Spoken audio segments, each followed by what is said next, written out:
Russia Ukraine যুদ্ধ বন্ধ করতে ইউক্রেনের প্রেসিডেন্ট ভলোদিমির জেলেনস্কিকে প্রস্তুত থাকার হুঁশিয়ারি দিয়েছেন যুক্তরাষ্ট্রের নবনির্বাচিত প্রেসিডেন্ট ডোনাল্ড ট্রাম্প। রুশ প্রেসিডেন্ট ভ্লাদিমির পুতিনের সাথে জেলেনস্কিকে একটি চুক্তি করার পরামর্শও দিয়েছেন ট্রাম্প। 16 ডিসেম্বর যুক্তরাষ্ট্রের অঙ্গরাজ্য ফ্লোরিডায় নিজ বাসভবন মার-এ-লাগোতে মার্কিন প্রেসিডেন্ট নির্বাচিত হওয়ার পর প্রথম সংবাদ সম্মেলনে এসব কথা বলেন ডোনাল্ড ট্রাম্প। 17 ডিসেম্বর এক প্রতিবেদনে বিষয়টি নিশ্চিত করেছে বার্তা সংস্থা Reuters.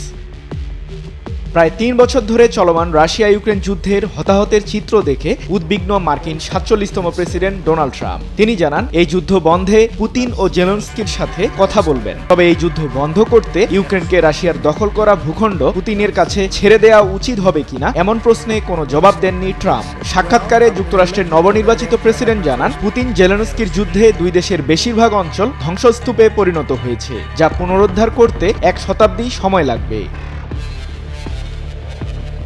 Double million offer Walton fridge কিনে পেতে পারেন 20 লক্ষ টাকা, রয়েছে কোটি কোটি টাকার নিশ্চিত উপহার। এর আগে গত বছরের মার্চ মাসে মার্কিন সংবাদ মাধ্যম ফক্স নিউজকে দেয়া এক সাক্ষাৎকারে ট্রাম্প জানান, তিনি 24 ঘন্টার মাঝে রাশিয়া ইউক্রেন যুদ্ধ বন্ধ করে দিতে পারবেন। যদিও কোন পদ্ধতিতে যুদ্ধের অবসান হবে সে ব্যাখ্যা দেননি তিনি। 2023 সালের 27 মার্চ ফক্স নিউজের বরাতে মার্কিন সংবাদ মাধ্যম নিউ ইয়র্ক পোস্ট এক প্রতিবেদনে বিষয়টি নিশ্চিত করেছে। সৃজন মাহমুদ, নিউজ 24।